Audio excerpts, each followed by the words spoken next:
온유한 자는 복이 있다. 온유한 자. 여러분은 이제 이 온유에 대해서 어떻게 생각하는지 모르겠습니다. 그동안 우리가 심령이 가난한 자, 또 애통하는 자가 복이 있다는 내용을 말씀드렸죠. 여러분이 생각하는 온유는 어떤 게요? 온유하다 그럼 어떤 생각이 듭니까? 부드럽다. 부드럽다. 또 아무 생각 없이 온유한 사람 되게 해주세요. 기도하는가 봐. 우리가 보통 집사님 말씀하신 것처럼 부드럽다, 또 유순하고 착하다 라는 게 일반적인 그죠? 온유에 대한 생각입니다. 그러나 이러한 개념이 조금 잘못되면 아이고 저 인간 참 우유부단하네, 착해가지고 아무짝에도 쓸모가 없어, 지 말 할 것 해야 되는데 너무 착해가지고 할 말을 못하고 그냥 꿀먹은 버거리 모양으로 항상 그렇게 살아, 이런 소리까지 잘못하면 들을 수 있습니다. 아이고 열정도 없고 아이고 사람이 왜 저래? 라는 소리 들을 수 있다는 거죠. 그래서 겁쟁이로 또 우리가 온유하다는 말로 들을 수 있겠습니다. 그러나 이 온유라는 개념이 이러한 개념일 수는 없죠. 만일 세상이 말하는 이 온유의 개념을 가지고 우리가 이 성경을 해석하면 그러면 성경은 아주 다른, 전혀 다른 그러한 말씀이 되고 말겠죠. 예를 들어서 어떤 사람은 친절하게 환하게 웃는 모습을 온유한 사람이다 라고 생각해 봅니다. 우리 아이고 얼굴 보니까 참 온유하게 생겼어요, 아이고 복스럽네, 이런 말 하잖아요. 그런데 이걸 이 사람이 이제 온유한 자는 복이 있나니 이걸 어떻게 했느냐면, 언제나 친절하고 환하게 웃는 사람은 복이 있나니 그들이 땅을 기업으로 받을 것이며 라고 이렇게 읽을 수 있겠죠. 또한 땅도 결국 세상적인 개념으로 해석할 수밖에 없거든요. 그래서 이렇게 해석합니다. 언제나 친절하고 환하게 웃는 사람은 부동산이 많아질 것이요. 땅에 부동산이 많아질 것이요 라고 이렇게 읽을 수 있습니다. 그리고 어떤 사람은 온유한 개념을 조용하고 침착한 것으로 이해한다면, 그분 참 침착해, 참 조용해 라고 이해한다면 이것도 이렇게 읽을 수 있겠죠. 조용하고 침착한 사람은 복이 있나니 부동산이 많아질 것이요. 여러분 부동산 많아지어 보십시오. 아무튼 이 온유와 땅의 의미를 어떻게 정의하는가에 따라서 오늘 본문은 수많은 다른 구절들로 해석할 수 있다는 거죠. 하지만 우리가 성경을 바르게 해석하기 위해서는 성경 안에서 온유라는 개념을 찾고 성경이 어떻게 온유를 설명하고 있는지를 또 보아야 바른 해석이 가능하다는 거죠. 참 감사하게도 예수님께서는 이 팔복, 이 말씀을, 즉 온유라는 말씀을 하시면서 이 온유를 어디서 차용해서 말씀하시냐면 시편 37편 11절 말씀을 따오셨습니다. 우리 시편 37편 11절 읽어볼까요? 시작. 그러나 온유한 자들은 땅을 차지하며 풍성한 화평으로 즐거워하리로다. 이 말씀을 산상수훈에 인용하시면서 우리에게 주신 거예요. 그렇다면 오늘 본문을 이해하는 데 있어서 오해가 없기 위해서는 이 시편 37편 이 11절 말씀에서 온유는 정확한 어떤 의미일까? 이 시인이 37편에서 1절로 10절에서 쭉 이렇게 말합니다. 한번 제가 이렇게 적어봤는데 한번 읽어봅시다. 악을 행하는 자들 때문에 불평하지 말라. 불의를 행하는 자를 시기하지 말라. 그들은 풀과 같이 속히 배임을 당하여 사라질 것이고 푸른 채소같이 쇠잔한다. 그러나 여호와를 의뢰하는 자에게는 하나님의 공의를 정오의 빛같이 드러낼 것이다. 그러므로 여호와 앞에서 잠잠하고 참고 기다리라. 분을 그치고 노를 버리라. 불평하지 말라. 진실로 악을 행하는 자들은 끊어질 것이나 여호와를 소망하는 자들은 땅을 차지하리라. 잠시 후에는 악이 없어질 것이다. 그러나 온유한 자들은 땅을 차지하며 풍성한 화평으로 즐거워하리로다. 시온 해석으로 이렇게 37편을 해석할 수가 있습니다. 즉 온유한 성품이 쓰이는 배경은 보니까 어떤 사람을 상대할 때예요? 악한 사람, 악인을 대할 때 나타나는 그 사람의 성품, 그것이 온유라는 거예요. 그러니까 여호와를 소망하면서 악인들을 향해 온유한 자는 그런 사람들이 땅을 차지한다는 겁니다. 이것은 결국 땅을 차지한다는 의미는 마침내 뭐하게 된다? 승리하게 된다는 거죠. 승리하게 된다. 신약에서 이 온유라는 의미가 쓰이는 배경을 보면 주로 범죄한 자들, 그리고 거역하는 자들에 대할 때 우리 예수 믿는 사람들이 가져야 할 마음의 태도라고 말합니다. 악대 악으로 부딪히지 말고 그 사람 대할 때 이 마음을 품어라라고 말씀하는 거죠. 결국 성경에서 말하는 온유는 하나님의 자녀가 행악한 자, 나쁜 사람, 그리고 고약한 사람, 또 믿지 않는 자를 대할 때 하나님의 주권과 역사를 의지하고 주께 모든 것을 맡긴 가운데 나타나는 반응이라고 말할 수 있습니다. 그러니까 예수 믿는 사람들, 즉 우리들은 이 온유의 마음을 가졌기 때문에 세상 사람들, 악한 자를 대할 때 그냥 그들과 부락부락 이렇게 막 악에 이는 지금 이스라엘과 팔레스타인 싸우는 것처럼 이 눈에 눈 그런 싸우는 것이 아니라 그 악한 가운데서도 악을 악으로 갚지 않는 그러한 모습, 이것이 온유다라고 성경은 말씀한다는 거죠. 우리가 잘 아는 것처럼 구약에서 온유한 사람 하면 누굴 떠올려요? 모세. 민수기 12장 3절에 이렇게 말해요. 이 사람 모세는 온유함이 지면의 모든 사람보다 더하더라. 이 땅의 모든 사람 중에 최어뜸이 모세더라 라고 말씀하셨어요. 그런데 모세가 이 말, 즉 온 지면의 모든 사람보다 온유함이 더했는데 모세가 이 말을 듣게 되어진 배경이 있습니다. 우리가 민수기 12장에 들어가면 이 모세가 자신의 아내 처 십보라를 하나님께 떠나보내고 새로운 아내를 맞이합니다. 구스 여자죠. 그리고 이 아내를 맞이하는 과정 속에서 문제가 발생을 해요. 어떤 문제예요? 형님과 여동생이 동생과 오빠를 비방한다는 거죠. 민수기 12장 1절 2절 이렇게 말해요. 모세가 구스 여자를 취하였더니 그 구스 여자를 취하였으므로 미리암과 아론이 모세를 비방하니라. 그들이 이르되 여호와께서 모세와만 말씀하셨느냐 우리와도 말씀하지 아니하셨느냐 하며 여호와께서 이 말을 들으셨더라 말씀합니다. 지금 이 사건이 발생한 장소는 민수기 11장 끝에 보면 하세롯이라고 말씀하고 있습니다. 그 상황은 아까 말씀드린 것처럼 모세가 본처 십보라를 떠나보내고 새롭게 아내를 맞이한 당시 그 상황. 여러분, 십보라는 이스라엘 백성입니까? 이방인 여자입니까? 미디안 족속이기 때문에 이방인 여자예요. 그죠? 그리고 구스 여자 흑인이거든요. 이 흑인 또한 이방인 여자예요. 그러니까 십보라가 또 떠나보내고 구스인 채에다 이방인을 아내로 맞이했다는 그 가지고 만약 이 아론과 미리암이 모세를 지적질 했다면 이 말은 맞지 않는 말이죠. 그죠? 이때 아론과 미리암이 이 구스 여자를 맞이하는 것을 아주 못마땅하게 생각합니다. 여기서 아론과 미리암이 모세를 비방한 것은 모세가 하나님의 법을 어겼기 때문이 아니에요. 만약 모세가 하나님 앞에서 범죄했다면 책망을 받고 당연히 그에 대한 대가를 맞이해야 되겠죠. 그러나 모세가 구스 여인을 취한 것은 죄가 아니었다는 거죠. 이게 중요합니다. 이게 성경을 자세히 보면 2절에 보면 아론과 미리암이 모세를 비방한 것은 어떻게 이스라엘 민족 지도자가 흑인 여자하고 결혼할 수 있느냐라는 외모에 대한 문제입니다.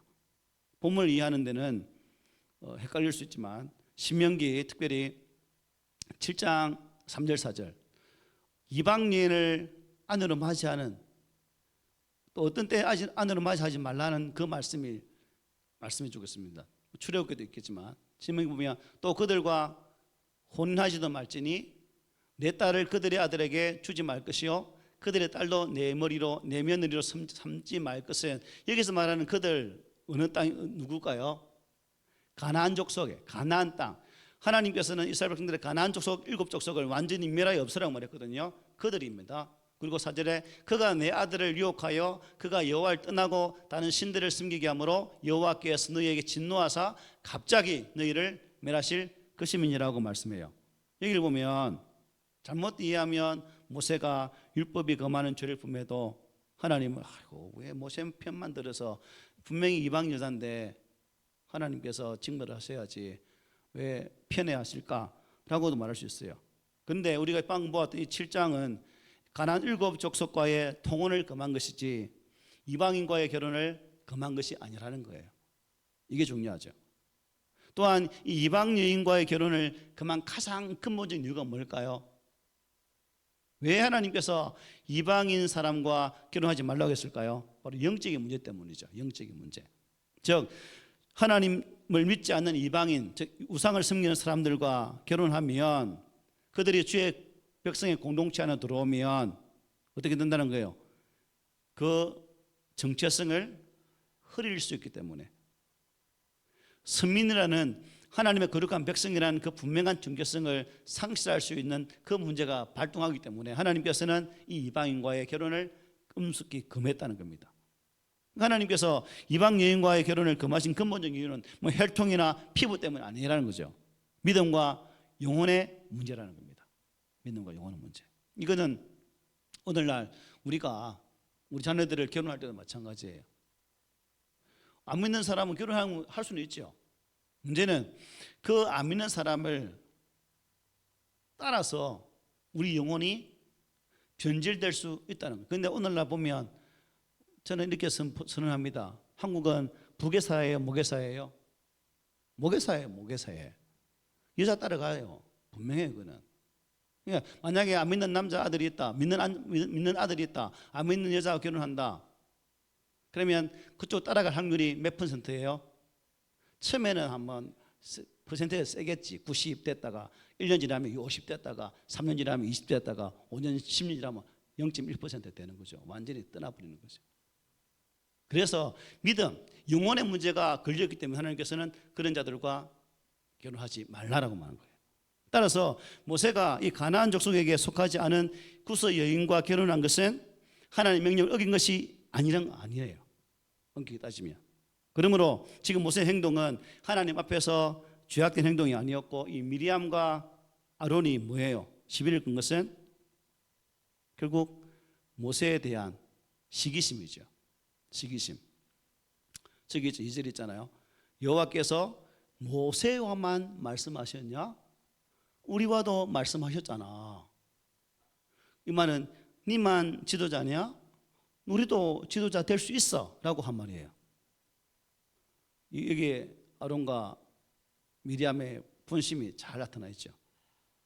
따라서 그들은 모세의 권위를 깎아내리는 것이 목적이기 때문에 이것으로 트집을 잡은 거예요. 구스 여인과 결혼 문제를 끄집어내어서 백성 앞에서 공식적인 문제로 삼았고 또한 그 대중 앞에서 모세의 인격에 모독을 주고 있는 그런 부분입니다. 그러면서 모세를 대항하여서 이제 반란을 일으키려고 하고 그 모든 내용들이 설명된 것이 민수기 12장의 말씀이거든요. 그래서 아까 말했던 12장 3절에 이 사람 모세는 온유함이 지면의 모든 사람보다 더하더라. 결국 모세의 온유함은 무엇에 대한 반응이에요? 아론과 미리암이 모세에게 보인 태도에 대한 반응. 형님인데 여동생인데 이것들이 모세 입장에서는 마음이 엄청나게 서운했겠죠. 그죠? 다른 사람도 아니고 남도 아니고 내 형인데 저는 말해 쏙 썩어 하여서 막 열받았으면 확 했으면 안 되는데 그게 참았다는 거죠. 그리고 미리암과 모세, 아론과 미리암의 말을 들은 백성들의 그 반응 속에서도 모세가 보인 이 반응, 분내지 아니하고 그냥 잠잠히 기다리는 그 모습, 이것을 성경은 모세의 그 온유함이 지면의 어떤 사람보다 더 뛰어났다라고 설명을 해요. 그래서 우리가 이것을 보면서 참 하나님께서 이러한 과정 속에 이 모세와 아론과 미리암 이러한 지도력의 갈등 속에 있을 때 하나님 어떻게 합니까? 그들을 회막으로 부릅니다. 그리고 하나님께서 12장 8절에 보면 이렇게 말씀하셔요. 읽어봅시다. 그와는 내가 대면하여 명백히 말하고 엄밀한 말로 하지 아니하며 그는 또 여호와의 형상 보기를 너희가 어찌하여 내 종 모세 비방하기를 두려워하지 아니하느냐. 하나님께서 아론과 미리암에게 지금 야단을 치는 거예요. 나와 대면한 자인데 왜 너희들 왜 그러니? 혼날래? 라고 지금 말하는 거죠. 그리고 하나님께서는 이 사건으로 인해서 미리암에게 뭘 허락합니까? 나병을 허락합니다. 나병. 문둥병이죠. 그래서 흰 눈처럼 미리암의 몸이 나병으로 다 변하게 되죠.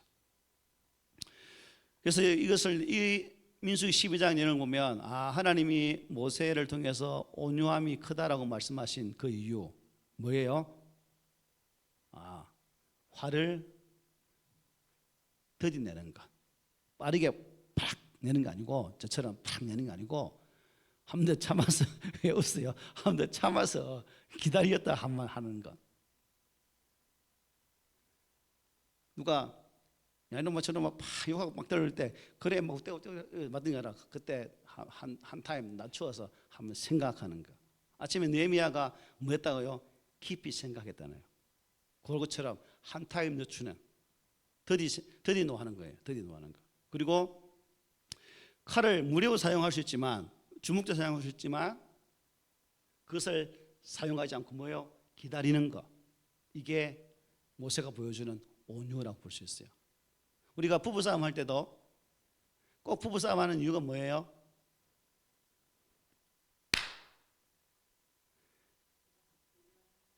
그죠?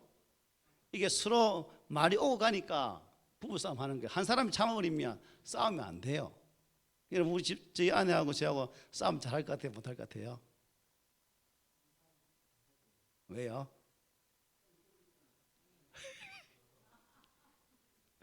어쨌든 그렇게 한 사람이 안 맞으면 싸우면 안 되는 거라는 거죠. 그 기다리는 거 바로 그게 온유라는 거죠. 그래서 우리 대부분 사람들은 이 화를 듣는다든가 또 덕을 위해서 참는 이게 잘 안 돼요. 여러분 잘 됩니까? 어떻습니까? 아니면 잘 되는가? 사실 모세 입장에서 보면 아까 말한 것처럼 분통 터지죠. 형과 여동생이 힘을 합쳐서 자기에게 대들었기 때문에 얼마나 화가 났겠습니까? 그런데 구스인을 아내를 맞이한 것도 변명하지 않았고 또한 취소하지도 아니합니다. 또 자신의 결혼 문제로 공동체가 나누어지는 그런 방향으로 나가지 않도록 모세는 꾹 참았다는 거예요. 이게 중요한 거죠. 이에 모세는 침묵을 지키면서 하나님께 의탁합니다. 하나님께서 판단자가 되어주라는 거죠. 하나님께서. 그리고 하나님께서 마지막 결국 판단자가 되어주셔서 그 짝짝 표막 앞에 세워서 이렇게 일을 착착 처리하시잖아요. 아무도 다치지 않게 그리고 하나님의 영광에 손상이 가지 않도록 기다렸던 모세의 이 모습, 이게 성경은 온유, 지면에 그보다 더한 자가 없다라고 설명을 해주고 있습니다. 우리 가정에서 또한 교회에서 싸우는 거 보면 큰 것으로 싸우는 것보다 어떻게 해요? 사소한 것 보면 그 안 믿는 사람들이 교회에 싸우는 교회가 분쟁이 일어나고 싸우는 그 이야기들 보고 아이고 얘 수쟁인데 썩이 좁아가지고 그것도 이해 못하고 싸우고 이러거든요. 그러니까 아주 사소한 것. 어떤 사람은 우리는 이제 예배 순서는 예배 모범에 따라서 하면 돼요. 그런데 보면 어떤 사람은 예배 모범이 있으면 불구하고 뭐 헌금 시간이 앞에 하니 뒤에 하니 뭐 광고도 앞에 하니 뒤에 하니 이걸 앞에 둬야 하니 자기도 이거하고 싸워요. 뭐 닭이 먼저니 계란이 먼저니 이거 싸우는 거 똑같죠. 여러분 닭이 먼저예요? 계란이 먼저예요? 예? 예? 닭이 먼저예요? 계란이 먼저예요? 왜요? 그죠? 창조를 믿는다면 닭이 문제요. 하나님이 닭을 만드셨기 때문에. 똑똑하네. 역시 똑똑하네. 그게 목사님 누구 것입니까? 그렇다는 거죠. 그래서 우리가 이게 사소한 것 때문에 많이 싸운다는 거. 이 사소한 것이 우리 안에 갈등을 유발하고 그 갈등이 결국 공동체 가운데 가정 가운데에 아픔을 주더라는 거죠. 자, 그러면 여러분, 모세에게 대드렸던 아론과 미리암만 생각해 봅시다. 아론과 미리암이 모세에게 공격을 한 그 이유가 뭐랬지요?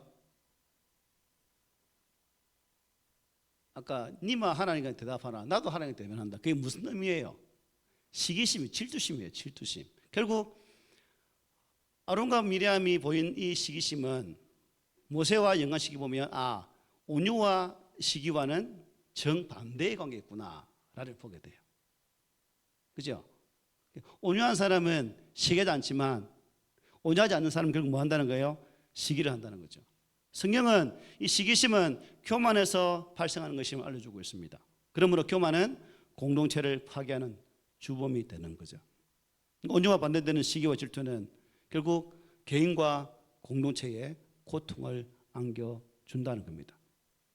철이 덜 들수록 이 시기 질투심이 많아요. 그죠? 영적으로 갓난 아이 수준에 머물수록 질투와 시기가 셉니다. 여러분은 질투와 시기가 셉니까? 약합니까? 세다 크면 아직까지 영적인 아이다. 영적인 성숙도 높으면 이 시기와 질투의 강도가 낮아진 삶을 살 수 있다는 겁니다. 이 시기심은 사탄이 우리의 죄성에 뿌리는 가장 악한 뿌리예요. 그리고 악의 출발점이기도 해요. 그래서 온유, 성령의 9가지 열매 속에도 온유 들어가잖아요. 온유라는 게 예수 믿는 자들에게는 꼭 필요한 참 성품인 것 같아요. 여러분은 독한 시기심을 품고 사는 사람입니까? 아니면 온유한 자로 인해서 온유함을 품으로 인해서 그 독한 시기까지도 싹 감싸서 그 독을 사그뜨리는 그러한 아름다운 믿음의 삶을 살고 계십니까? 저는 못돼 처먹었고 아직까지 이게 안 됩니다. 아직까지 철이 들던 거죠. 포철이 안 갔다 오든지 공양제철 안 갔다 오든지 푹 당겼다가 와야 될 것 같아요. 그래서 철이 바짝 들어서 여러분하고 말할 때도 성수가 말을 하고 또 뭐 할 때도 좀 아주 기분 좋은 일을 할 건데 참 그렇습니다. 바울이 참 깊은 로마의 감옥 속에서 바깥 사람을 향해 돌아볼 때 여러분 어떻게 보면 감옥에 있기 때문에 바깥 사람들로부터 뭘 받아야 돼요? 위로 안 받아야 되죠. 네. 바울 사도님 감옥에 있으면서 힘들 건데 어쨌든 참으시고 하나님 때를 기다리면서 우리 이겨냅시다 라는 게 정상적인 루트인데 바울은 그거 반대죠. 밖에 있는 성도들을 향해서 항상 기도했고 염려했던 사람입니다. 그가 빌립보 교회 성도들이 이렇게 말을 합니다. 빌립보 4장 11절 13절에 보면 내가 궁핍함으로 말하는 것이 아니니라 어떠한 행편에든지 나는 자족하기를 배웠노니 나는 비천에 처할 줄도 알고 풍부에 처할 줄도 알아 모든 일 곧 배부름과 배고픔과 풍부와 궁핍에도 처할 줄 아는 일체의 비결을 배웠노라 내게 능력 주시는 자 안에서 내가 모든 것을 할 수 있느니라. 아멘. 우리는 이 13절을 아주 잘 사용하죠. 나에게 유리하도록 나에게 아주 득이 되도록 해석할 경우가 많습니다. 그런데 여기 13절 말씀 앞절과 따져보면 그러한 나에게 유익이 되는 말씀이 아니죠. 어떠한 행편 속에서도 하나님 안에 만족하는 삶을 사는 자에게 이게 있다는 거예요. 우리는 거꾸로 내가 중심이 되어서 이걸 해석하는 경우가 많습니다. 그래서 이처럼 온유한 자의 특징은 능력 주시는 자 안에서 즉 예수님 안에서 모든 환경을 초월하는 그 자족함을 누리는 것. 지금 내 형편이 힘들지라도 내가 살아가는 삶의 자리에 물질의 양이 비록 적을지라도 나의 사업장이 또 내가 다니는 직장이 좀 힘들지라도 얻는 것이 많이 없을지라도 그 환경 속에서 자족함을 누리는 것. 누가 안에서요? 예수 그리스도 안에서. 이게 바울이 가지고 있는 온유였다 하는 겁니다. 자족. 그래서 속에 많이 든 분이 무슨 삶을 살 수 있게 이 자족한 삶을 살아요. 속이 빈 깡통일수록 자족하는 삶을 못 살아요. 빈 깡통이 뭐가 요란해요? 소리가 시끄럽잖아요. 요란하잖아요. 안에 든 사람은 안 요란하죠. 속이 하나님의 말씀으로 꽉 찬 사람은 자족하는 삶을 살 수 있는 것이고, 그 자족한 삶을 사는 사람은 온유한 자의 삶을 살아갈 수 있다는 사실을 분명히 보게 됩니다. 다윗을 보십시오. 다윗도 바세바를 취하고 또한 우리아를 죽음의 자리까지 내몰았을 때 하나님의 사람 나단이 그에 찾아와서 그에게 회개를 말씀을 선포합니다. 만약 다윗이 온유한 사람이 아니었고 악한 사람이었다면 그 말을 물리쳤겠죠. 그런데 다윗은 그 말을 물리지 아니하고 하나님 앞에 회개함으로 나아갑니다. 시편 51편이나 이 모든 말씀이 그 상처에 대한 그 마음에 대한 마음을 담아서 고백했던 내용들 아닙니까? 특별히 다윗은 사무엘하 22장 36절에 이렇게 말합니다. 주께서 또 주의 구원의 방패를 내게 주시며 주의 온유함이 나를 크게 하셨나이다. 지가 그 범죄함에도 죽지 않은 것은 무엇 때문이라고요? 주님의 온유함 때문에. 주님이 기다리지 아니하고 당장에 확 쳐버렸다면 그는 죽어 마땅합니다. 그런데 하나님께서 기다려 주셨다는 거예요. 하나님의 온유하심이, 주님의 온유하심이 다윗을 살아나게 했다라고 이 시를 통해서 시편에 있는 내용이기도 하거든요. 고백을 하고 있습니다. 지금 우리 역시 참 하나님과 예수 그리스도의 그 온유함 때문에 그래도 아직 살고 있는 거예요. 하나님의 온유하심 은혜가 없다면 진작에 우리는 어찌 되었을 거예요. 그런데 하나님은 참아 기다려주시고 우리를 지금도 바라보고 계시는 그 하나님이시기 때문에 여러분의 삶의 자리에서 삶의 현장을 살아가고 있다는 거예요. 사건 사고가 얼마나 많습니까? 그죠? 그 많은 발생하는 그 사건들 속에서 내가 그 사건이 연루되지 않고 평온하게 살 수 있다는 것은 하나님의 온유하심의 은혜 때문이라는 거예요. 기다려주시는 하나님. 왜 하나님이 못낸 나를, 우리들을 기다려주시는 것일까? 왜요? 아직도 우리에게 기대하시는 바가 있다는 거예요. 효성아, 누구야? 내 네 바라보면 이것이 기대된다 라는 거죠. 마지막으로 온유한 자는 복이 있나니 그들이 땅을 기업으로 받을 것이다. 이 땅의 문제를 한번 생각해 봅시다. 땅. 아까 부동산이 많아질 것이라고 말했는데요.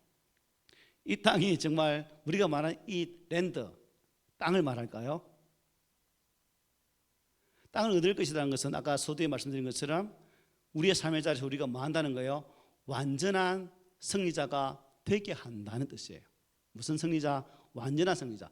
어정쩡한 그런 승리자가 아니라 완벽한 승리자가 되게 한다는 의미가 이 속에 담겨 있어요. 구약도 지금도 마찬가지. 전쟁을 해서 이기면 뭘 차지합니까? 땅을 차지하죠. 땅.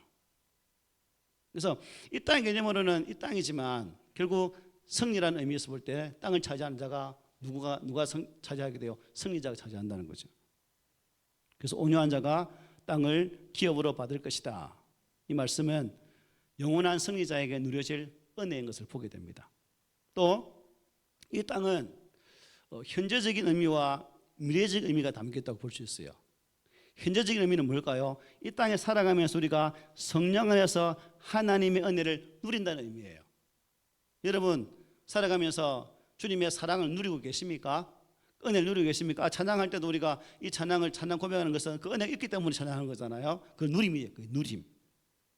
우리가 누림이 없으면 고백도 있을 수 없고 누림이 없으면 예배 자리에 앉을 수도 없어요. 어느 정도 그 누림의 은혜가 있었기 때문에 예배 자리에 나와서 예배하는 것이고 찬양하는 것이고 말씀을 통해 주의 은혜를 묵상하는 거예요. 미래적 의미는 뭐예요? 새하늘과 새 땅이죠. 거룩한 하나님 나라. 그 땅이 영원한 승리를 한 우리에게 주어질 것이라는 거예요. 그죠? 이 땅의 의미는 우리가 이 땅 살아가면서 진정한 승리자가 된다는 것이고, 또 현재적으로 이것을 우리의 삶에 누리도록 한다는 은혜가 있는 것이고, 미래적으로는 새하늘과 새 땅, 하나님의 거룩한 나라에서 우리가 그것을 얻게 된다. 하나님 그 땅을, 천국을 얻게 되는 자가 된다는 의미로 그 땅을 얻을 것이요 라고 해석할 수 있다는 겁니다. 그래서 로마서 8장 17절에 이렇게 말해요. 우리 한번 읽어봅시다. 시작. 자녀이면 또한 상속자 곧 하나님의 상속자요 그리스도와 함께한 상속자니 우리가 그와 함께 영광을 받을 것이라. 아멘. 온유는 외유내강입니다. 뭐라고요? 외유내강. 겉은 그렇게 안 강해 보일지 속이 꽉 차 단단한 사람. 온유한 자들은 바보들이 아니라요, 열정이 없는 사람들이 아니라 속 사람이 아주 깊이 뭐한 사람, 성숙한 사람이다. 바보라서 허허 웃는 게 아니라 그 모든 그 일들을 뭐 용납한다는 거죠. 그냥 그렇나 하고 넘어가는 거죠. 제 자랑이지만 목사가 안 되었다면 아마 우리 집이 몇 번이나 뒤집혀설 것으로 사료됩니다. 충을 판단됩니다. 우리 아버지도 저희 모친도 우리 형제도 다 증인들인데요, 새끼 5개 중에 사촌까지 확장해서 6촌까지 확장해서도 보더라면 이 김효선이라는 이 아이가 성질이 제일 나쁜 놈, 그렇게 정평이 나 있거든요. 그런데 목사라는 이유로, 예수 믿는다는 이유로 화딱지 나는 그 화딱지들을 매일 사쿠고 삽니다. 사쿠고. 아마 하나님께서 제게 은혜 주셔서 조금이라도 그 온유한 마음을 주셨기 때문에 참는 거겠죠. 여러분의 삶의 자리에서도 아마 열불나고 화나는 일들이 많을 겁니다. 그런데 골로새 3장 12절 이렇게 말하죠. 바울이 그러므로 너희는 하나님이 택하사 거룩하고 사랑받는 자처럼 긍휼과 자비와 겸손과 온유와 오래 참음을 옷 입고, 예수 그리스도 옷 입으라는 거죠. 옷 입고 있다는 거죠. 그것 때문에 내 옷이 세상의 거추장스러운 그런 옷이 아니라 예수 그리스도는 거룩한 옷을 입고 있기 때문에 좀 용납되지 않고 이해되지 않는 그 일들을 맞이할 때마다 한번 성질을 누구뜨리는 거죠. 우리 좀 성질나는 일 많지만, 짜증나는 일 많지만 한 타임만 참읍시다. 그러면 여러분 가정이 편안할 것이고, 여러분 주변의 사람들도 나로 말미암아 참 화색이 도는 행복을 누릴 것이고, 또 교회 또한 여러분 각자로 말미암아 서로가 덕을 끼치는 그러한 공동체가 될 줄 믿습니다. 온유한 자는 복이 있나니 그들이 땅을 기업으로 받을 것이며. 그래서 이것을 해석하면 결국 이 말씀으로 그것을 맺겠습니다. 우리 한번 읽어봅시다. 시작.